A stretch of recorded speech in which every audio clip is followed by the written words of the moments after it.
Bismillahirrahmanirrahim and Assalamu alaikum. Welcome to our YouTube channel where we are solving um, topicals for physics 0625 for IGCSE. We are currently on the topic of motion, and this is a big topic. It has almost like 85 to 90 questions, so we've divided this topic into parts, and this is part 4 of the series. We've already done questions up to 49, and today we'll be starting with question number 50, inshallah. So before we move forward, please hit the like button and subscribe, and please press the bell icon so that you never miss a video. Besides, if you find any of this helpful, kindly remember me in your prayers. Thank you. Let's start. Bismillah ar-Rahman ar-Rahim. A small light ball is dropped from the top of a building. Which graph shows how the speed of the ball changes with time? Okay, there are 4 speed and time graphs, and we have to see that which one will be the answer. Acha. For this, we need to understand something very quickly, that this is the ball that's coming down, and it is going to speed up first when it's dropped, yani its acceleration is increasing. Okay? When it has just started to fall, and weight of it W in the downward direction is acting on the ball, then comes a time when air resistance comes in, and obviously air resistance is a frictional force, so it comes in the opposite direction of that of motion. ठीक है जी, तो air resistance is going to slow down the acceleration. ठीक है जी, and then acceleration eventually becomes zero when air resistance and weight are balanced and terminal velocity is reached. ठीक हो गया जी? We know this fact. So there is a lot of things going on. First, there is acceleration, then the acceleration is slowing down, then it is zero. So if we see this graph, the gradient gives us acceleration. In the first option, we have a straight line. That means that we are having a constant acceleration. Okay? Whereas we've seen that there were different scenarios when acceleration was changing. So constant acceleration can't be the answer. In the second option, there is constant acceleration and then there is constant deceleration. So it doesn't happen like that. Nothing is constant over here. C is our answer. It represents this scenario correctly. First, the acceleration was increasing, and then terminal velocity was reached, and here there is a constant speed. Okay?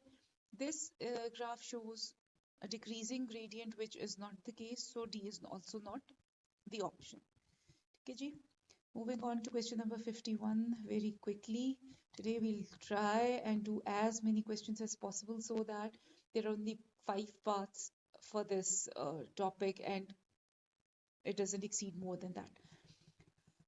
Acha ji, a runner runs 300 meters at an average speed of 3 meters per second. She then runs another 300 meters at an average speed of 6 meters per second. What is her average speed for the total distance of 600 meters? Okay. In this question, we have distance 1, and speed 1. Then we have distance 2 and speed 2. Now we know that speed, distance are all connected with a formula that is speed is equal to distance over time. And time is nowhere to be seen over here. So the first thing that we need to do is that we need to find time for this distance 1 and this distance 2. And then afterwards, we know that average speed is the total distance over total time. So we'll solve that. ठीक है? D1 के लिए, oh, sorry, D1 के लिए speed is equal to distance over time would be speed was 3 meters per second and distance was 300 and time has to be, so 300 divided by 3 is 100 seconds. ठीक है?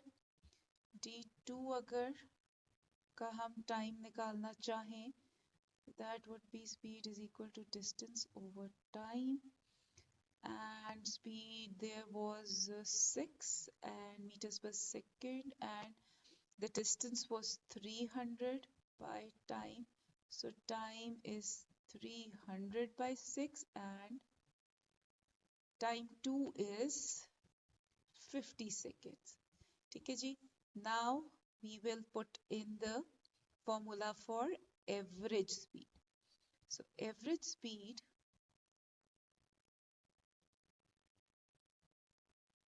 formula is total distance by total time. So we know from here that the total distance is 600, and now we know the time, that the total time is 100 plus 50, 150. So our answer would be 4 meter per second. This is the average speed, and option B is going to be the answer. Let's see if I have to erase all of it or we can do it without that. Acha ji, an object falls in a gravitational field with air resistance. Which distance time graph shows its motion? Okay, as opposed to a speed time graph, we are given distance time graph over here. So be very careful that distance time graph is a bit different from speed time graph. Okay, so don't confuse it with speed time graph. Okay, this question shows that the distance time graph may the gradient represents speed. Okay, so the speed we have to keep an eye on this. ठीक है जी? For A, the graph is gradually, the speed is gradually increasing, increasing and increasing. ठीक है जी? For graph B, first it's increasing and then it becomes constant. For graph C, first it's increasing and then it's become, the body has stopped actually. ठीक है ना जी? On distance time graph, a horizontal line represents that the motion has stopped. And for D, it is a straight line graph, yani speed was constant. ठीक है? And increasing. Constantly increasing, you can say.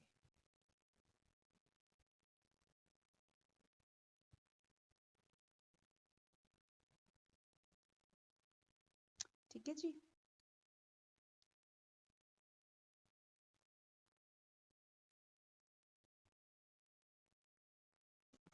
Now, if we see, we've done this in the past that when it was falling, though, the first it was speeding up, then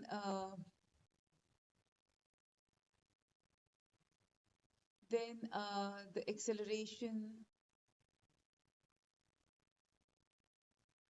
decreased,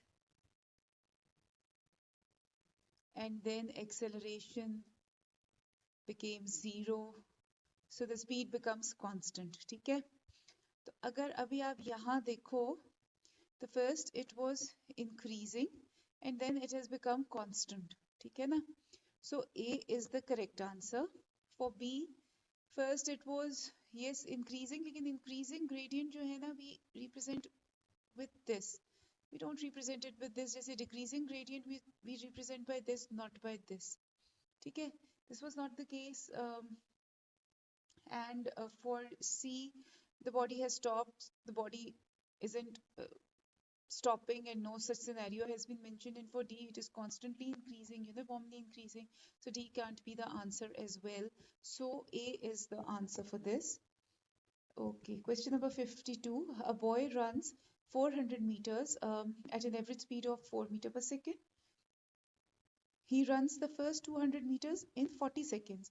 How long does he take to run the second 200 meters? ठीक है जी, तो उन्होंने आपको बता दिया है कि he is running 400 meters at an average speed of this much time.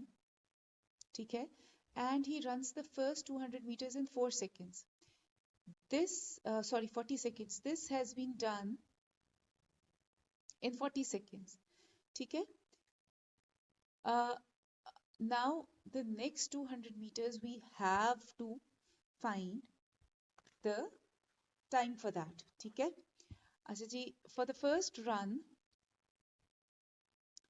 speed is equal to distance over time. Speed was 4 meters per second and distance was 400 meters and time was unknown. So T is equal to 400 by 4 and it gives you 100 seconds.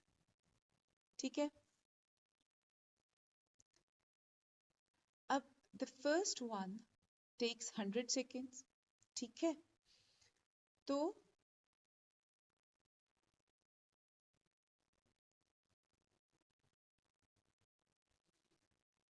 and the second one was this, so 100 में से हम ये 40 seconds निकाल देंगे. ठीक है, second वाला उसने 100 seconds में किया है, तो फर्स्ट वाला उसने 40 seconds में किया था, so it would be 60 seconds and the total time would be obviously 140 seconds. ठीक है, so where is the option? Option A is 60 seconds. ठीक हो गया जी. 54. A ball is dropped in an evacuated tube. A series of photographs is taken at equal time intervals from the time of release. Another ball of the same size but twice the mass is also dropped in the same evacuated tube and photographed. Which diagram shows the motion of the heavier ball? Acha ji, first of all, the most important part of this question is evacuated tube. That means that there is a vacuum and no air. So if there is no air, there is no air resistance. So we know, we've done this before, that in case of no air resistance,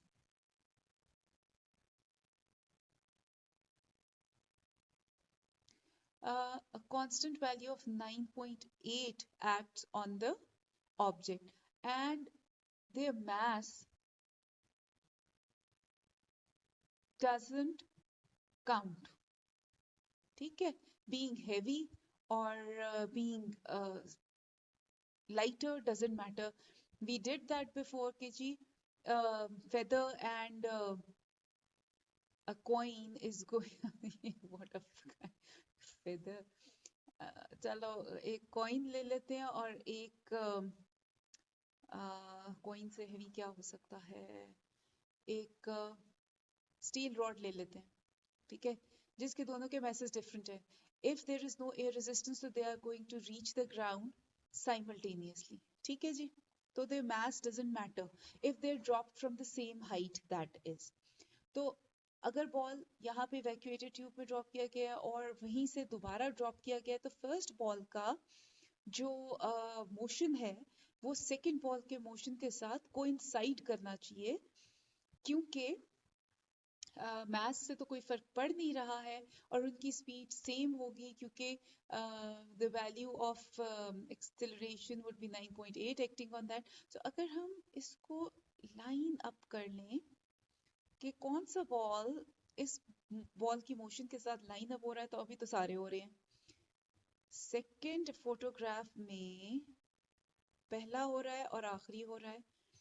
third photograph में B हो रहा है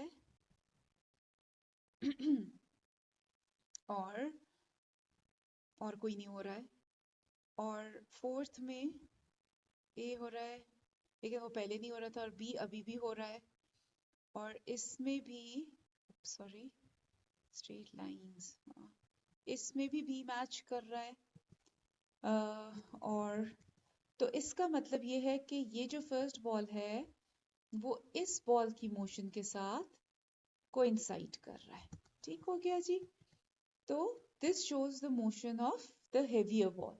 the heavier ball doesn't matter, वो अगर same height से drop किया है तो it's motion is going to coincide with the motion of the first ball. ठीक है, because no air resistance is present.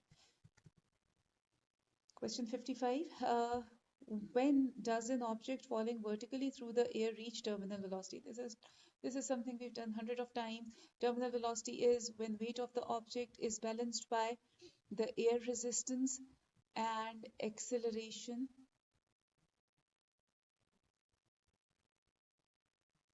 Resultant force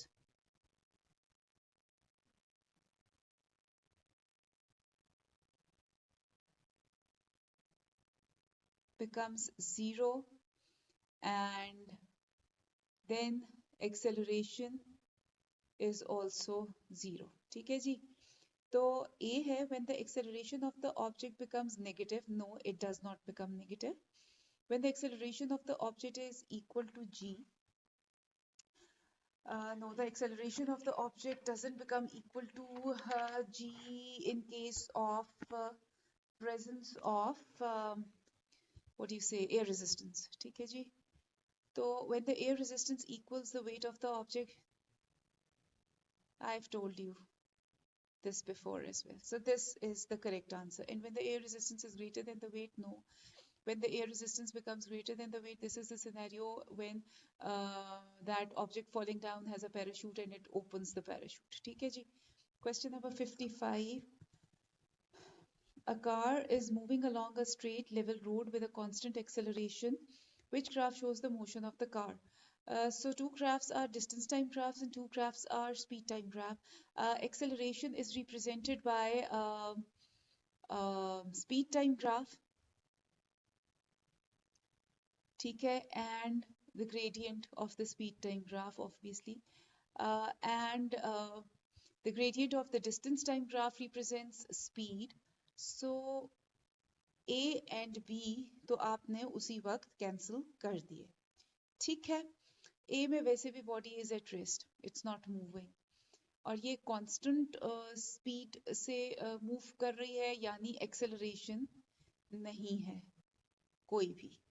ठीक है, चलो स्पीड का ग्रेडियंट भी आपको ये बात बता देता है कि acceleration is not there since the speed is constant. Here the horizontal line represents the body at rest, so these can't be. और वैसे भी जब आपको acceleration देखना है तो आपको speed time graph को observe करना चाहिए rather than distance time graph, but still अगर ऐसा कोई option हो तो always remember these two things I've told you. अच्छा जी, यहाँ पर जो ऑब्जेक्ट है वो तो कांस्टेंट स्पीड कांस्टेंट एक्सेलरेशन से मूव कर रहा है।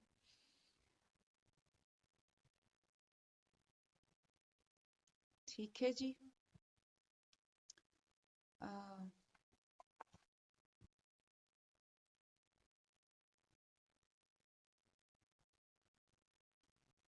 And here the D is representing something which we called constant acceleration.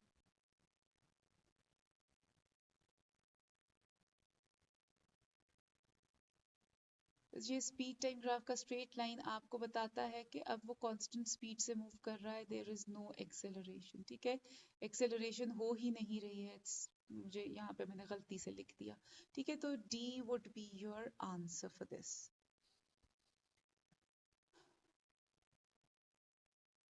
For question 57, a sprinter runs a 100-meter race in a straight line. The table shows how speed changes with time. For the first 5 seconds of the race, what is the average acceleration of the sprinter between time 2 seconds and 3 seconds? अब यहाँ पे 1 2 3 4 5 दिया हुआ है और आपको 2 seconds और 3 seconds के बीच में निकालना है acceleration।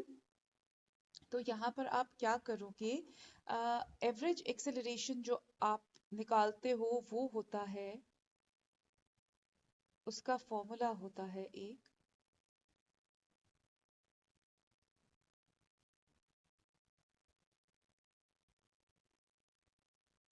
average acceleration is change in speed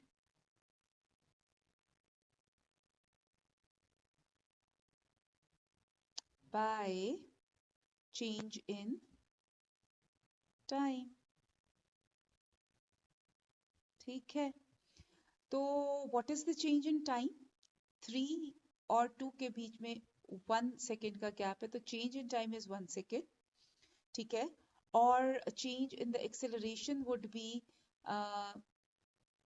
5.7 है 3 में, minus 4.1 by 3 second minus 2 seconds.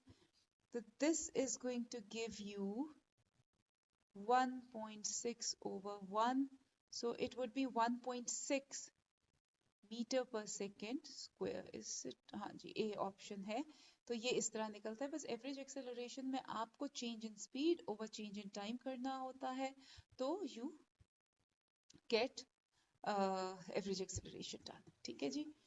58, a parachutist is falling through air at terminal velocity. Which statement about the parachutist is correct? Every force on the parachutist is equal to 0 and his acceleration is equal to 0. Okay. Every force acting on the parachutist is equal to 0 and his velocity is equal to 0. Okay. The resultant force acting on the parachutist is 0 and his acceleration is equal to 0. The resultant force acting on the parachutist is equal to 0 and his velocity is equal to 0. Okay. अच्छा जी, इसका सही answer तो C है, but we will still discuss the other scenarios. D को पहले discuss कर लेते हैं। Resultant force acting on the parachutist is 0. ये तो आपको मालूम है कि weight और air resistance ने एक दूसरे को balance कर लिया था और हमारा जो resultant force था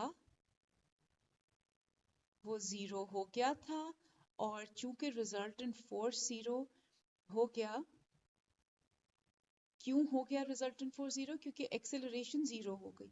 तो अगर आप एनीथिंग मल्टीप्लाइड बाय 0 इज 0, सो हमारा रिजल्टेंट फोर्स 0 हो गया था। ठीक है, तो ये तो बात ठीक है यहाँ तक, लेकिन वेलोसिटी तो 0 नहीं हुई। पैराशूटिस्ट हवा में लटक नहीं गया, वो he is still coming down, है ना। पैराशूटिस्ट जो है वो तो अभी भी नीचे आ रहा है, तो वो हवा में तो नहीं फंस गया, तो वेलोसिटी तो उसकी 0 नहीं हो सकती। और यहाँ उन्होंने बताया कि every force acting on the parachutist is equal to 0। आप देखो, अभी जब पैराशूट खुलता है तो पैराशूट क्यों होता है? ताकि the air resistance should be increased. ठीक है, वो टर्मिनल वेलोसिटी पर है, तो वी कैन से दैट वो उसकी अभी एक्सेलरेशन 0 है, क्योंकि ये रेजिस्टेंस और वो एक दूसरे को बैलेंस कर रहे हैं। इसका ये मतलब नहीं है कि सारी फोर्सेस जो उस पे एक्ट कर रही हैं वो 0 हो जाएंगी। तो इस दोनों क्वेश्चंस में यही प्रॉब्लम है। ठीक है,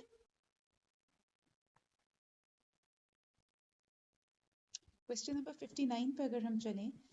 अच्छा जी, the curved line on graph shows the motion of a car.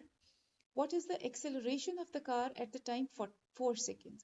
अच्छा जी, पता है हमें ग्रेडियंट हमें एक्सेलरेशन देता है, पर यूजली जो एक्सेलरेशन हम देख रहे होते हैं वो स्ट्रेट लाइन के फॉर्म में होती है। जब आपके पास कर्व्ड लाइन हो तो और आपको उसका ग्रेडियंट फाइंड करना हो तो आपको एक टेंजेंट लगाना पड़ता है उस पे, ठीक है। टेंजेंट क्या होता है? A straight line. Luckily they have given you the tangent in the diagram. This is basically the tangent, this line, ठीक है, that touches the graph and gives you a straight line. क्योंकि आप जो curved surface होगा उसमें आप अपने points plot नहीं कर सकते हो, तो यू गेट अ टेंजेंट, और एक आप टेंजेंट का ये पॉइंट और ये स्टार्टिंग पॉइंट ले लेते हो यहाँ के कोऑर्डिनेट्स, और उससे आप निकाल सकते हो। ऐसे questions are there in P4. I think they are there for about 2 or 3 questions.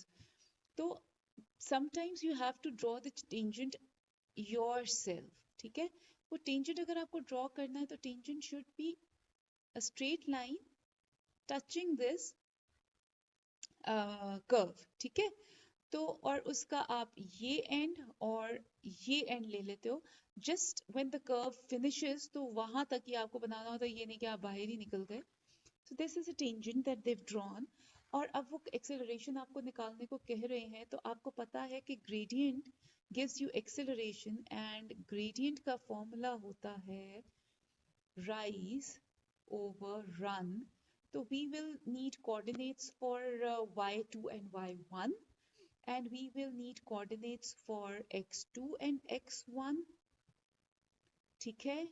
तो हम क्या कोऑर्डिनेट्स लें? एक तो हम ये ले लेते हैं which is 5 and 12, ठीक है, and the other can be 2 and 3, ठीक है। ये वाले कोऑर्डिनेट्स ले लेते हैं हम। कोई भी इनमें से y1 ले लो, y2 ले लो। आई थिंक हम इसको x1 x2 ले लेते हैं, और इसको सॉरी x1 y1 ले लेते हैं, और इसको x2 और y2 ले लेते हैं। और जब आप यहाँ पे वैल्यूज पुट इन करोगे तो y2 is 12, y1 is 3, x2 is 5 and x1 is 2, तो आपको आंसर मिलेगा 12 minus 3 is 9 and 5 minus 2 is 3. So cancelling these two will give you 3 meters per second square. Is there? हाँ जी, D is the correct option. ठीक हो गया जी? Okay, question number 60. 4 balls with different masses are dropped simultaneously from the height shown. ठीक है? Which ball hits the floor last? अच्छा जी, आपको मैंने एक बात बताई थी कि जब एयर रेजिस्टेंस इग्नोर की जा रही हो, आपको वहां पे बताया गया है air resistance can be ignored, तो दो चीजें, चाहे एक चीज कितनी भी बड़ी क्यों ना हो, इसको बड़ा कर लेते हैं, ठीक है, इनको फेंका जाए सेम हाइट से तो दोनों साइमल्टेनियसली नीचे पहुंचेंगी। इसको बड़ा कर देते हैं, ठीक है। ये सेम हाइट अगर रहेगी तो वो साइमल्टेनियसली नीचे पहुंचेंगी, ठीक है।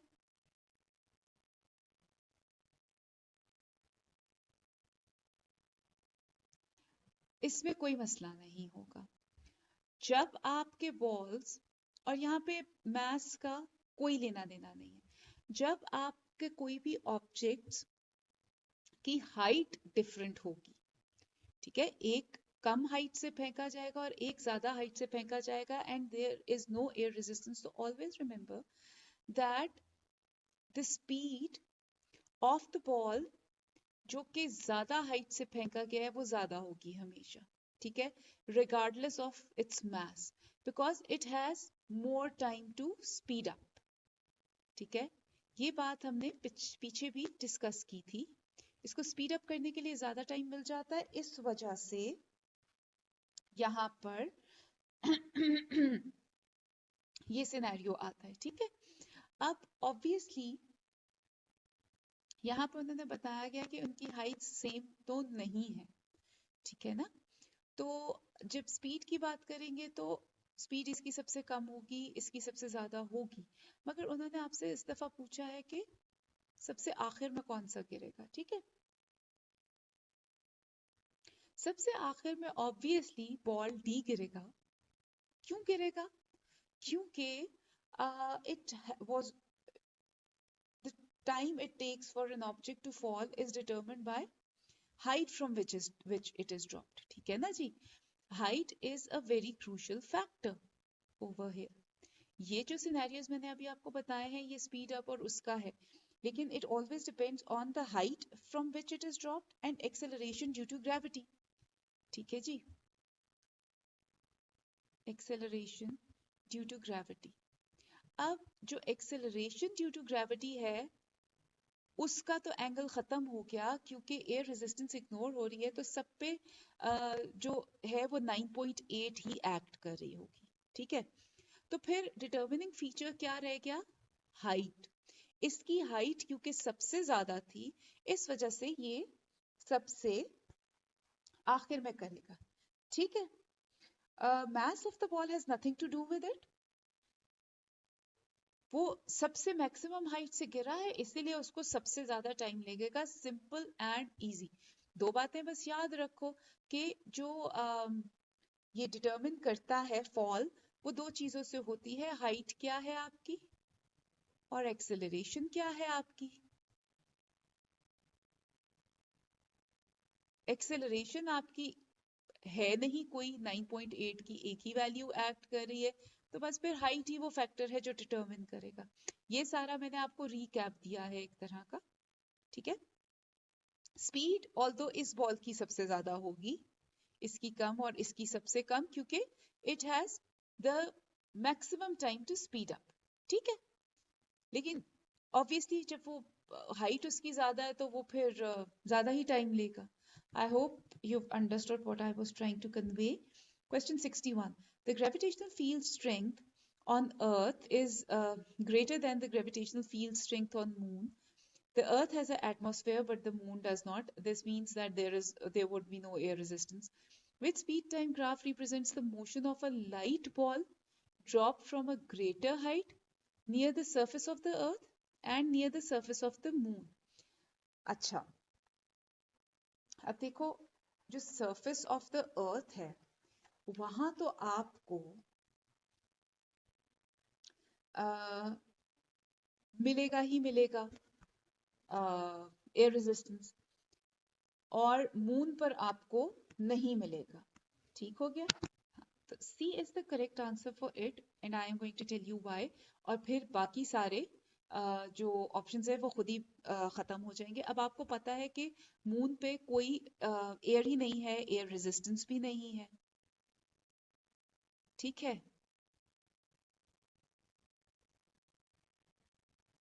प्रेजेंट ही नहीं है, तो वो एक कांस्टेंट एक्सेलरेशन से ड्रॉप करेगा, ठीक है। एक्सेलरेशन उसकी को कोई चीज हैम्पर ही नहीं कर रही। और अर्थ के पास चूंकि आपको पता है कि जो भी चीज ऊपर से गिरती है वो पहले स्पीड अप करती है एंड देन ग्रेजुअली वो टर्मिनल वेलोसिटी पे जब आती है तो एक्सेलरेशन जो है वहां जीरो हो जाती है और वो स्ट्रेट लाइन ग्राफ बन जाता है। तो इस वजह से सी is the option.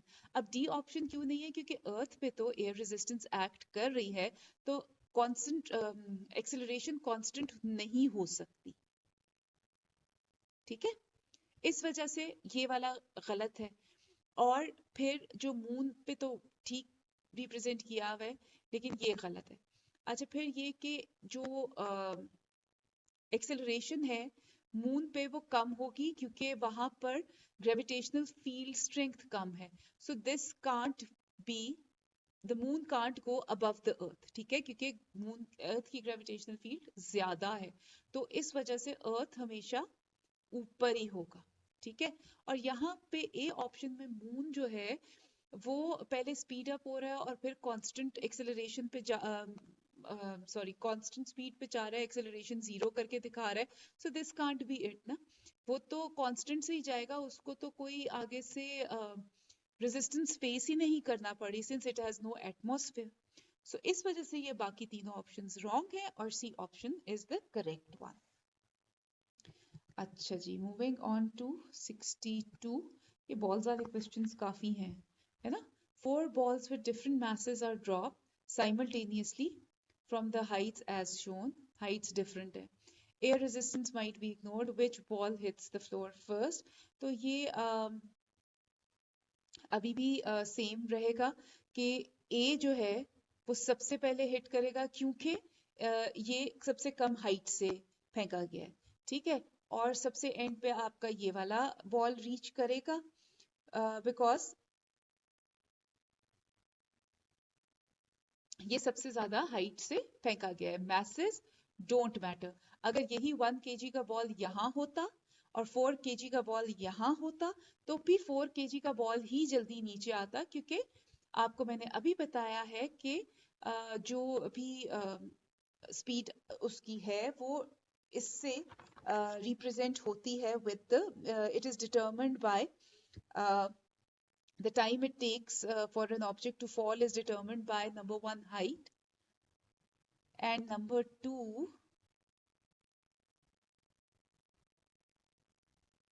gravitational field strength, acceleration due to gravity.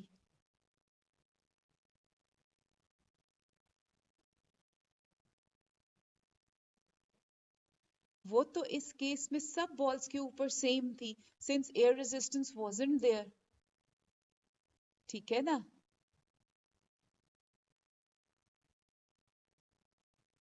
तो फिर इसके मैसेस पे कोई फर्क नहीं पड़ेगा. बस ये जो बॉल इन सच केस के वो डिफरेंट हाइट से फेंका गया है और एयर रेजिस्टेंस को इग्नोर किया जा रहा है, तो ये वाला बॉल जो है वो सबसे जल्दी नीचे पहुंच जाएगा क्योंकि वो सबसे कम हाइट से फेंका गया है. That's it. ठीक है. आई होप ये क्वेश्चंस आपको समझ आ रहे होंगे.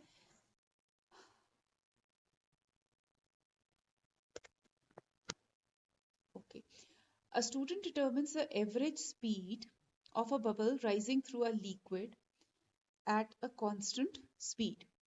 When the student starts the stopwatch, the bubble is at position P, and after 2 seconds, the bubble is at position Q.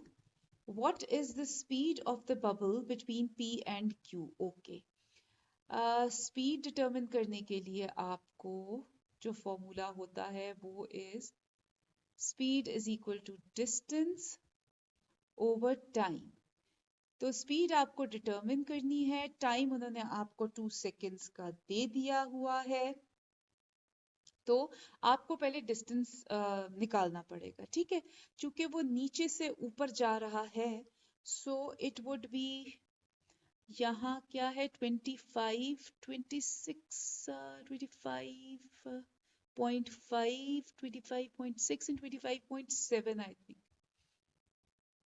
Please ये नहीं कर देना कि 26 और 26.3 है ये. अच्छा, ये पहले भी क्वेश्चंस में आया था और मैंने आपको बताया था कि जब आपका कोई चीज नीचे से ऊपर मूव कर रही है तो काइंडली इसका ध्यान रखिए. ये 26 का सब कुछ नीचे खत्म हो चुका है, ये अब 25 की बार चल रही है, तो it would B 25 point something. ठीक है, प्लीज इसका ध्यान रखना. और यहाँ से आपका ऊपर जा रहा है तो इसलिए 19.5 19.6 एंड 7 आई थिंक. तो डिस्टेंस निकालने के लिए आपके पास सॉरी वही हमें करना पड़ेगा 18.1 आपको बता रही हूँ और खुद वही काम कर रही हूँ, मैंने भी जरा गौर नहीं किया. तो 18.1 2 एंड 3 18.3 है. ठीक है, या 18 आई थिंक 18.3 है. ये थोड़ा सा मसला हो जाता है फिगर्स के साथ, मुझे डिविजन्स एक आध ऊपर नीचे नजर आ रही होती है. अगर आपके सामने पेपर पे ये चीज हो तो you can always use a ruler to be very sure and very exact कि क्या हो रहा है. तो ये जो डिस्टेंस है ये हम इस तरह से सब्ट्रैक्शन से निकाल सकते हैं. 25.7 minus 18.3 18 19 20 7.3 would be the answer. ठीक है, तो उसको इस फॉर्मूले में जब लगाएंगे हम 7.3 डिवाइडेड बाय 2 करेंगे, क्योंकि यहाँ पे आपको बताया गया है टाइम 2 सेकेंड्स का है, तो स्पीड आपकी आएगी 3.65 मीटर पर सेकेंड, और ये मीटर पर सेकेंड नहीं था, सेंटीमीटर था, तो सेंटीमीटर पर सेकेंड, ठीक है। तो 3.65 would be rounded off to 3.7. So B is the correct answer, ठीक है। Okay, 64. यार I plan to cover as many questions as possible. मेरी मर्जी है कि हम 86 questions हैं इस वीडियो में, या तो वो सब कवर कर लें। चलो let's see what happens. अल्लाह खैर करे। 64. The diagram shows the speed time graph for a toy car traveling in a straight line. Okay. When is the acceleration of the car during the first, what is the acceleration of the car during the first 2 seconds? And what is the total distance that it travels? अच्छा, acceleration तो आपकी आ जाएगी gradient से, और जो total distance निकालना है वो area under the graph से आएगा, ये वाला, ठीक है। तो हम ऐसा करते हैं, पहले डिस्टेंस निकाल लेते हैं, निकाल लें पहले डिस्टेंस की, एक्सेलरेशन ही निकाल, चलो डिस्टेंस निकाल लेते हैं। अब ये जो है एक बड़ी सारी ट्रायंगल है और उसकी हाइट दी गई है। आप दो तरीके से कर सकते हो, या तो ये दो ट्रायंगल्स कर लो, ठीक है, और या फिर आपको हाइट तो ही दी गई है, तो आप सिंपल कर लो कि इसको ऑन द होल ले लो कि ट्रायंगल का जो एरिया है उसका फॉर्मूला होता है हाफ बेस इनटू हाइट। तो आपकी यहाँ बेस जो है वो 5 बन रही है, और हाइट जो उन्होंने आपको दी हुई है वो 4 बन रही है, ठीक है। तो 5 4s are 20, 20 over 2, तो ये आ जाएगा आपके पास 2,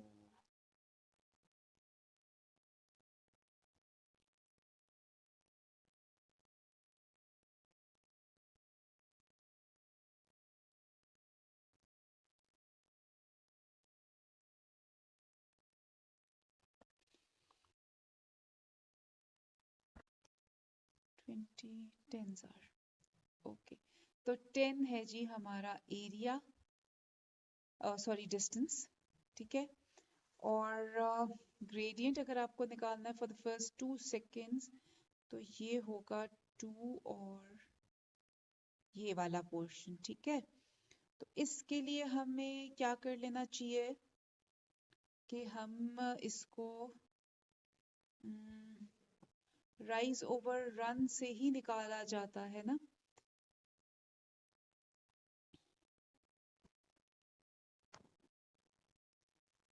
जी हाँ, एक्सेलरेशन के लिए आपको ग्रेडियंट चाहिए, gradient is rise over run. आपको 2 पॉइंट्स चाहिए यहाँ पर, एक ले लेते हैं ये 4 और 2, और एक ले लेते हैं 2 और 1, यानी हमारे पास कोऑर्डिनेट्स कौन कौन से हैं, 2 1 एंड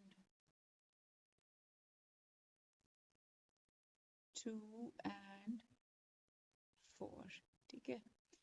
तो ये आपका x1 हो गया, ये आपका y1 हो गया, ये आपका x2 हो गया, ये आपका y2 हो गया। तो 4 माइनस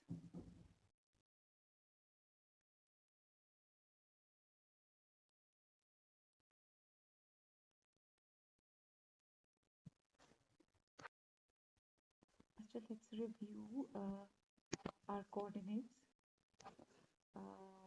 इनको नहीं लेते, I'll tell you हम क्या coordinates लेते हैं। Okay, where is my pencil? Here it is. अच्छा जी, as it is for the first 2 seconds, तो अगर हम इसके साथ इसको करें और इसका x कोऑर्डिनेट करें, ये दिस वुड बी 0.5, ठीक है। तो एक हमारा कोऑर्डिनेट हम ले लेते हैं 0.5 और 1, और एक हम ले लेते हैं अपने कोऑर्डिनेट 0 और 0। ये दोनों ही coordinates within the limit of 2 है। आई थिंक 2 और 1 भी ले सकते हैं, पर चलो इन्हीं के साथ करके देखते हैं। तो एक हमारा हो गया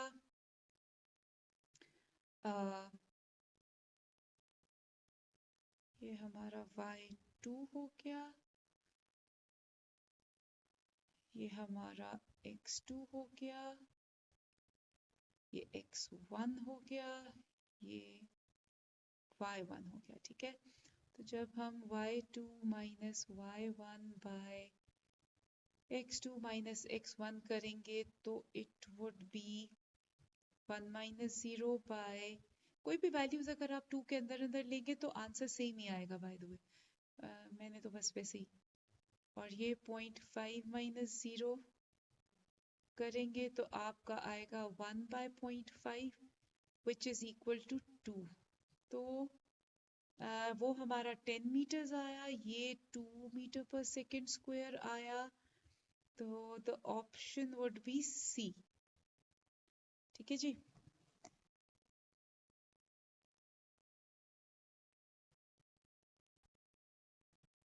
अच्छा जी, क्वेश्चन नंबर 65।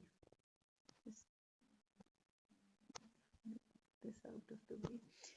अच्छा जी, question number 65 says that the graph shows how the distance traveled by a vehicle changes with time. This is a distance time graph, by the way.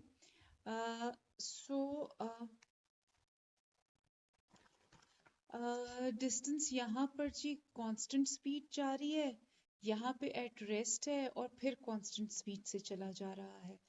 तो this would be constant, है ना? और यहाँ पे आपकी speed 0 होगी क्योंकि the body is at rest. In distance time graph the horizontal line represents the body at rest और फिर कांस्टेंट है, तो कौन सा है कांस्टेंट? 0 कांस्टेंट। तो I think A is the correct answer. ठीक है, जो हमारे सारे उनको पूरा कर रहा है। अच्छा जी, the speed time graph for an object is shown. Speed इधर है, ये है। Below are 4 statements about acceleration of the object. अच्छा जी, which statement is true? The acceleration in the first 10 seconds is 10 divided by 10 meter per second square. The acceleration increases between w and x.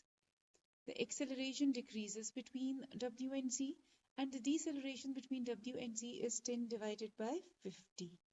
Okay,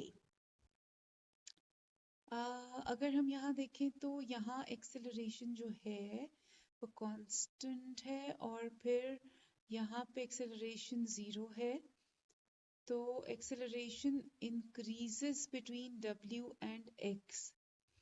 acceleration increases between w and x and the acceleration between w and y, w and z decreases. हाँ, ये वाली बात तो वैसे ठीक है। तो हम इसको निकालते हैं। Acceleration in the first 10 seconds is 10 by 10, 10 divided by 10। नहीं, खाली 10 डिवाइडेड बाय 10, हाँ 10 डिवाइडेड बाय 10 हो भी सकता है कि आप अपना x1 और y1 0 और 0 ले लो और x2 और y2 यहाँ से ये 10 और 10 है तो 10 और 10 ले लो, तो 10 divided by 10 would be equal to 1। So हाँ, 10 डिवाइडेड बाय 10 बिल्कुल हो सकता है। Yes, A is the correct answer.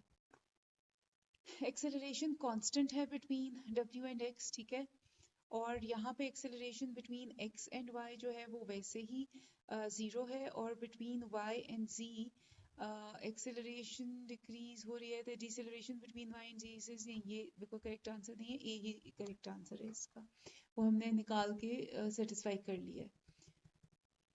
Okay, a car travels along a straight road. The speed time graph for this journey is shown, during which label part of the journey, the resultant force on the car is 0.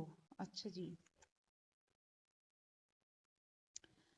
अच्छा, ए में आपका constant speed है और B में speed जो है वो constant हो गई है, तो एक्सेलरेशन जो है इसका मतलब है बी पे वो जीरो हो जाएगी। एक्सेलरेशन जीरो होने का क्या मतलब है कि जब आप F is equal to M A लिखते हो और आपकी एक्सेलरेशन जीरो है, तो आपकी फोर्स भी जो है वो जीरो हो जाएगी। तो रिजल्टेंट फोर्स इसी पॉइंट पे जीरो होगी जब आपकी एक्सेलरेशन जीरो है। सिंस ये कांस्टेंट स्पीड पे चल रहा है और यहाँ कांस्टेंट स्पीड पे there is no acceleration, so B would be the answer. A large stone is dropped from a bridge in a river. Air resistance can be ignored. Which rule describes the acceleration and speed of the stone as it falls? अच्छा जी, इसमें acceleration है first constant, speed of the stone भी constant है. फिर B में acceleration constant है, speed increase हो रही है. C में acceleration increase हो रही है और speed constant है. D में increasing है और speed भी increasing है. अच्छा जी, इसका आंसर B है Y, because when there is no air resistance, so gravitational force of 9.8 is going to act on the object, and so as the object is falling from a height, so the speed is going to increase. ठीक है ना, वो नीचे आ रहा होता है, तो acceleration चाहे आपकी constant हो in case of no air resistance, तो मगर आपकी स्पीड इंक्रीज मुसलसल हो रही होती है. ओके, ठीक हो गया जी. Moving on to question number 69. Two runners take part in a race. The graph shows how speed of each runner changes with time. ये जी runner 1 की है, ये जी runner 2 की है. What does the graph show about the runner at time t? Okay.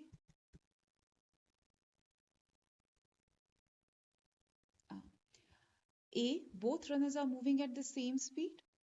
Okay. And runner 1 is overtaking runner 2. Okay. B, runner 1 has zero acceleration and runner 2 is slowing down. अच्छा, zero acceleration तो नहीं होगी, क्योंकि zero acceleration होती तो straight line आ जाती. ठीक है ना, तो runner 1 की zero acceleration तो जी बिल्कुल भी नहीं है, तो B is not the case. Runner 2 is slowing down and ठीक हो गया जी. Runner 1 is overtaking. यहाँ पे अभी ओवरटेकिंग नहीं हो रही एट दिस एग्जैक्ट पॉइंट. यहाँ पे तो दोनों बल्कि सेम स्पीड से चल रहे हैं. ठीक है, और रनर 2 स्लो डाउन इसके बाद मतलब करता है एट दिस एग्जैक्ट पॉइंट जहाँ टी को कहा जा रहा है. तो बोथ रनर्स ओवरलैप हो रहे हैं, तो both runners are moving with the same speed, वरना वो ओवरलैप नहीं हो रहे होते. ठीक है. Okay, question number 70. The graph shows how the speed of the car changes with time. Between which two times the car is stationary? अच्छा, आपको यहाँ पे पता है कि स्पीड जो है यहाँ पर एक्सेलरेशन इंक्रीज हो रही है, यहाँ स्पीड कांस्टेंट हो गई है, यहाँ स्पीड डिक्रीज हो रही है. This is the only point जहाँ कुछ नहीं हो रहा और कार स्टेशनरी है. तो it would be between x and y, है ना. फिर स्पीड इंक्रीज होना शुरू हो गई है, so D would be the answer for this. This was a pretty straightforward question. 71. An aeroplane flies from X to Z. Okay. And let me plug in my battery. Okay. An aeroplane flies from town X to town Z, stopping for 1 hour at town Y to pick up more passengers. The distance between the town are shown in the diagram. So the distance between the towns is 300 kilometres है जी यहाँ पर, और फिर y से z जो है वो 200 kilometres है, यानी x to z जो है आपका वो 500 का डिस्टेंस हो जाएगा ना, 300 एंड प्लस 200. तो वो कहता है कि the total time taken between leaving x and arriving at z is 3 hours. ठीक है जी. What is the average speed of the aeroplane in the air. अच्छा जी, यहाँ पे हमको पता है कि स्पीड और डिस्टेंस और टाइम इस इक्वेशन से कोरिलेट होते हैं. ठीक है, तो स्पीड हमने निकालनी है और डिस्टेंस हमारे पास है 500 का. ठीक है जी, और टाइम हमारे पास है, क्योंकि यहाँ तो 1 आवर चला गया ना, तो बिटवीन x एंड z तो आपको 2 आवर्स लगे, है ना. x से z पहुंचने में आपको 2 आवर्स लगेंगे. ये तो y पे रुक कर उन्होंने आपको 1 आवर जाया किया. अगर वो यहाँ पे ना रुकता तो वो x से z 2 आवर्स में पहुंच जाना था उसने. So this is going to be the equation for it, and this is part option C. ठीक हो गया जी. ओके जी. 72. Which distance time graph represents the motion of an object moving with a constant speed? अच्छा जी, इसमें तो जी constant speed से move नहीं कर रहा. डिस्टेंस टाइम ग्राफ में ग्रेडियंट आपका स्पीड ही दे रहा होता है. यहाँ पे तो जी वो डिसेलरेट कर रहा है, यहाँ वो एक्सेलरेट कर रहा है, यहाँ वो एट रेस्ट है. Horizontal line represents at rest, और यही एक ग्राफ है, ग्रेडियंट है, जो कि स्पीड को कांस्टेंट रिप्रेजेंट करता है. ठीक है. A slanting increasing straight line on a distance time graph represents constant speed. So इसके ऊपर D हो गया. Question number 73. A car takes 15 minutes to travel along a road that is 20 kilometers long. What is the average speed of the car? अच्छा, यहाँ पे आपका time minutes में दिया गया है और डिस्टेंस किलोमीटर्स में दिया गया है, और आंसर्स में किलोमीटर पर आवर में है आपके यूनिट्स. तो आपको फिर मिनट्स को भी आवर्स में कन्वर्ट करना पड़ेगा. ठीक है. और एवरेज स्पीड तो हमें पता है, डिस्टेंस ओवर टाइम के फॉर्मूले से निकल आएगी. किलोमीटर तो वही रहेंगे. आपको करना पड़ेगा ये कि 1 आवर में जी 60 मिनट्स होते हैं. तो 60 minutes, 1 hour and 15 minutes is equal to 15 over 60, that would give you 0.25. ठीक है जी. तो जब आप इस में अपने वैल्यूज पुट इन करेंगे तो डिस्टेंस है 20 का और टाइम है 0.25. तो जो आंसर आपका आएगा that would be 80 kilometers per hour. So here is our answer. ठीक हो गया जी. 74. The graph shows how the speed of the car changes with time. ठीक हो गया जी. Which calculation gives the distance traveled by the car in 24 seconds? Now you know that in a speed time graph, the area under the graph gives you the distance. This is making a triangle, so उसकी base 24 होगी, height 14 होगी. तो जब हम अपना ये formula यहाँ लगाते हैं तो हाफ बेस 24 इंटू 14, तो वो आपका ये C है जो इस इक्वेशन के अकॉर्डिंगली है. ठीक हो गया जी. ये तो हमने क्वेश्चंस बहुत किए हैं ना, we have done them so many times, so we can just do them quickly now. The diagram shows the speed time graph for a train as it travels along a track. For which part of the graph the train speed changing at the train's speed changing at the greatest rate? Okay, the greatest rate would be when the acceleration is at its peak, at its max. So उसके लिए हमको steepest gradient चाहिए होगा, और steepest gradient हमें यहाँ तो वो constant speed से जा रहा है, यहाँ decelerate, यहाँ फिर decelerate.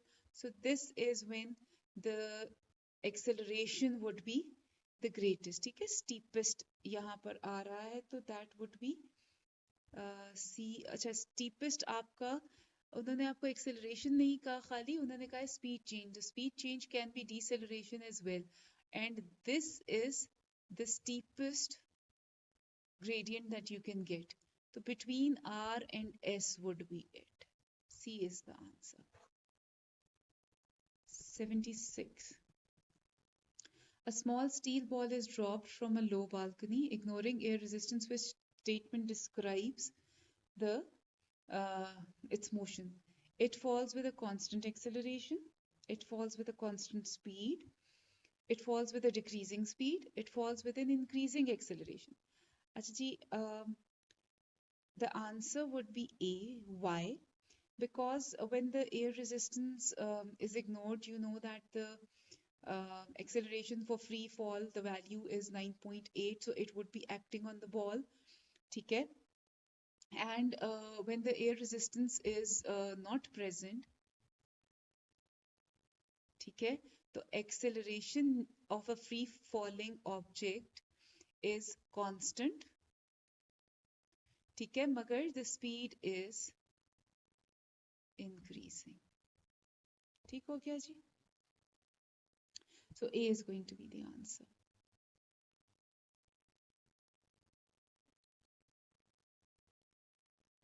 The graph shows how the distance traveled by a vehicle changes with time. Distance.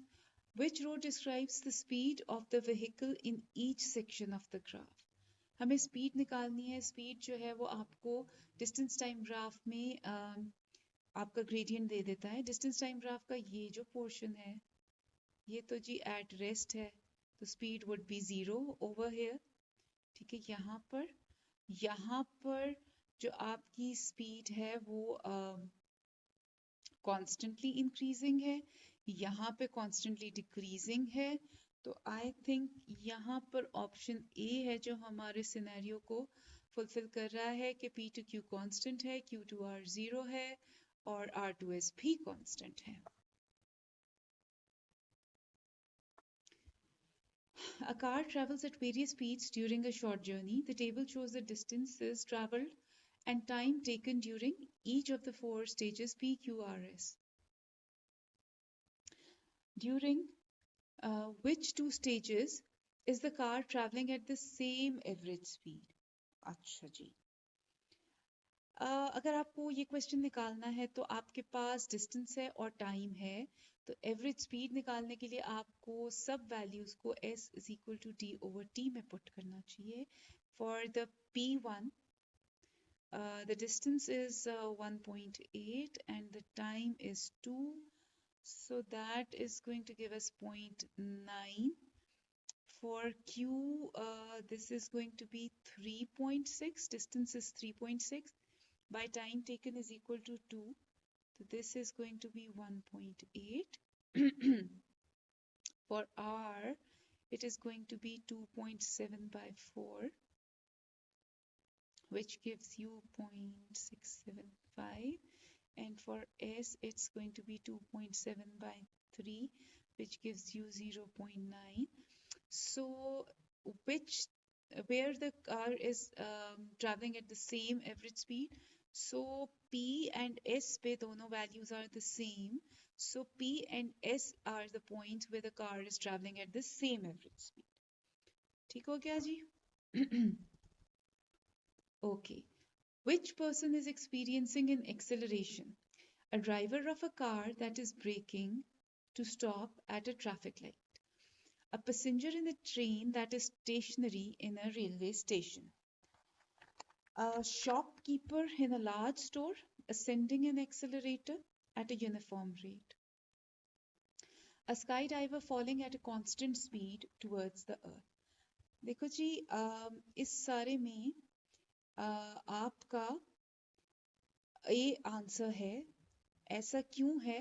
Because यहाँ पर वो एक्सेलरेशन decelerate हो रहा है, which is also a form of acceleration, changing speed. यहाँ पे पैसेंजर जब ट्रेन में, स्टेशनरी ट्रेन में खड़ा है, तो वो तो मूव ही नहीं कर रहा, तो उसकी एक्सेलरेशन ही कोई नहीं होगी. यहाँ पे वो आपको बता रहा है कि he is moving, ascending the accelerator at a uniform rate. तो uniform rate पे तो constant हो जाएगी speed, और acceleration जो है वो एग्जिस्ट ही नहीं करेगी. यहाँ पे भी वो कांस्टेंट स्पीड से फॉल कर रहा है, यानी नो एक्सेलरेशन. ठीक है, तो A is the correct answer. 80. Two stones of different weight fall at the same time from the table. Air resistance may be ignored. What will happen and why? Different weights हैं जी, ठीक है, same time पे fall करते हैं, height भी same है यानी table से, तो एयर रेजिस्टेंस भी इग्नोर करनी है. तो व्हाट विल हैपन, यहाँ पे वेट का कोई ताल्लुक नहीं होगा. ठीक है, तो हमारे पास जो ऑप्शन है कि both stones hit the floor at the same time. Why? Because acceleration of free fall is constant. B option है both stones hit the floor at the same time, they fall at a constant speed. The heavier stone hits the floor first. Acceleration increases with weight. The heavier stone hits the floor first. Speed increases with weight. तो इसका answer जनाब ए है. Why?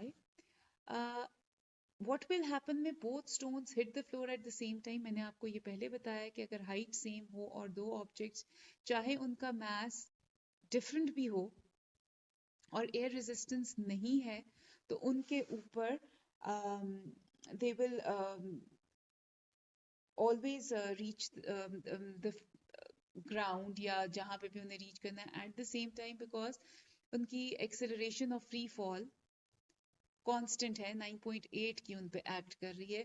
तो दोनों stones जो हैं वो इकट्ठे पहुंचेंगे and the acceleration of the free fall will be constant. यही उसका रीजन है. I have been telling this to you guys again and again, again and again. तो अब तक तो I think you must have memorised this scenario, है ना. अच्छा जी, 81 question. In a race, a car travels 60 times around a 3.6 meter track.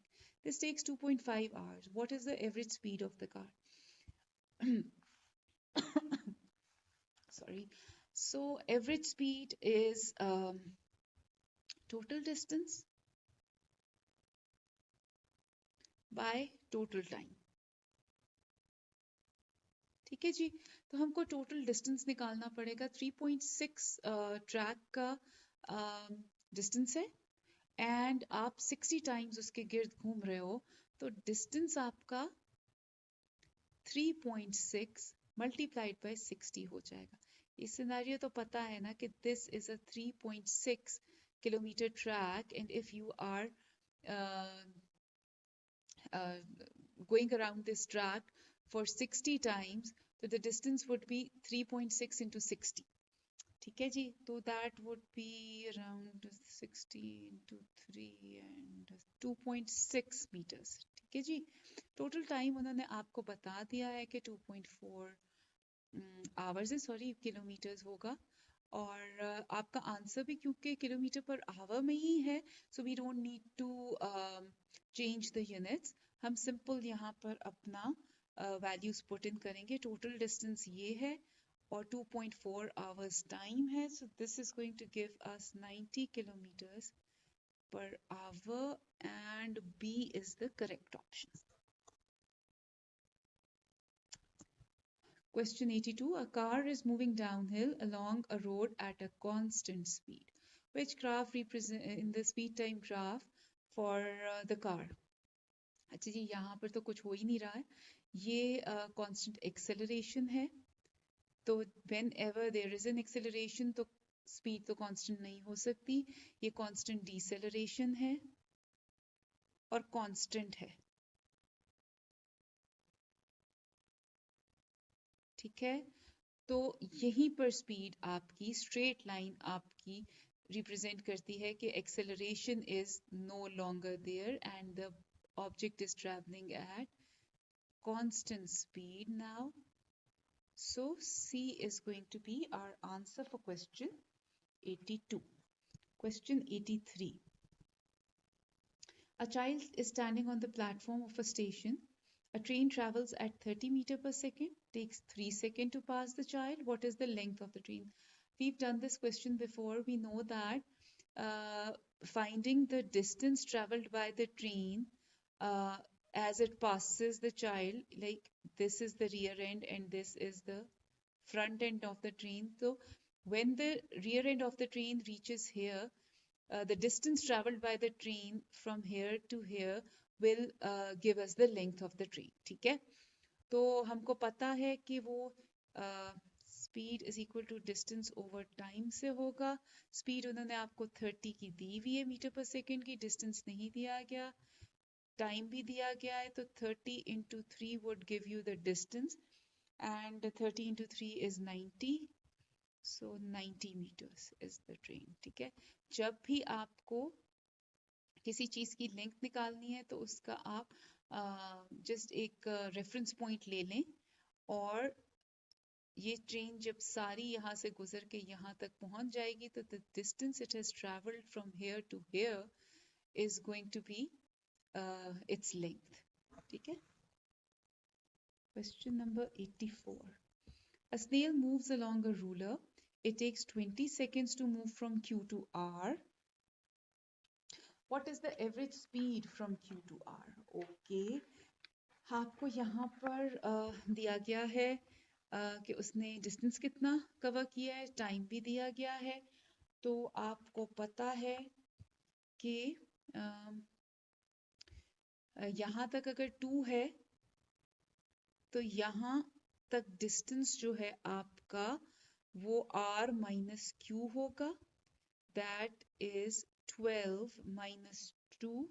That is going to give you 10 centimeters. ठीक है, और उसने आपको टाइम दिया हुआ है कि यहाँ से यहाँ पहुंचने में आपको 20 सेकेंड्स लगते हैं, आपको नहीं, सॉरी स्नेल को. तो फिर आप वही करोगे, average speed is equal to total distance by total time. तो टोटल डिस्टेंस आपका यहाँ 12 माइनस 2 10 है, और टोटल टाइम आपका यहाँ 20 है. तो ये ऑप्शन बी जो है वो आपका रिप्रेजेंट कर रहा है आपके इस आंसर को. Right. Question 85. The graph represents the movement of a body. How far has the body moved after 5 seconds? How far means distance covered. Distance covered in the speed time graph is represented by the area under the graph. It is making a big triangle. So area of triangle होगा आपका half base into height. So base is 5. Height of this triangle, this right angle triangle, is 10. 50 by 2. This is going to give us 25 meters. So the answer would be C. And finally, we've reached the end of this and we are on our final question. So what does it say? A ball is thrown upwards. What effects does the force of gravity have on the ball? अच्छा, मैंने आपको ये वाली बात बताई थी कि जब भी कोई बॉल ऊपर जा रहा होता है तो उसकी स्पीड कम क्यों हो रही होती है, because it is moving away from gravity. ठीक है, इसको अगर हम देखें तो we will be able to answer it. A, it produces a constant acceleration downwards. It produces a constant acceleration downwards. अच्छा, ये दोनों ऑप्शंस एक ही हैं. It produces a decreasing acceleration upwards. It produces an increasing acceleration downwards. अच्छा, see, for this, the force of gravity acts on all objects with mass, pulling them towards the center of the earth. अभी ये मैंने आपको इसलिए बताया क्योंकि ये जो है ये अगेंस्ट ग्रेविटी ऊपर जा रहा है. So gravity is going to be pulling it downwards. ठीक है. Gravity, you know, produces a constant acceleration which is like 9.8 meter per second downwards.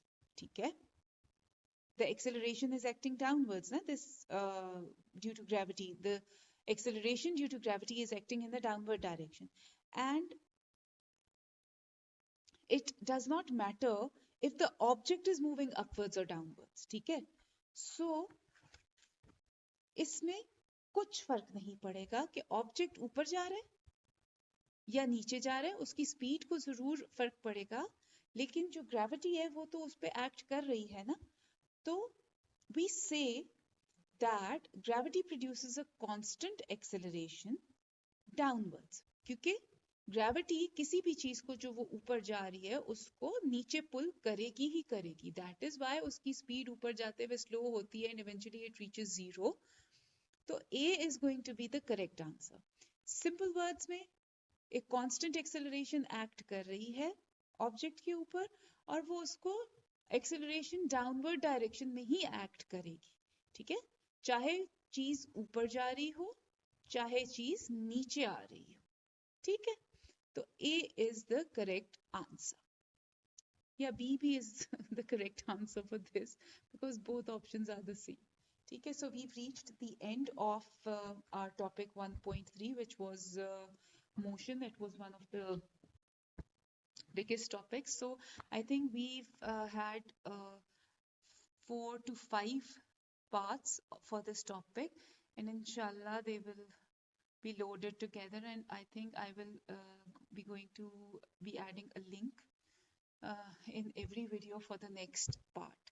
Okay, so if you've found this helpful in any way, please remember me in your prayers, and inshallah I'll see you with the next video of topic 1.4, which I think is mass and weight.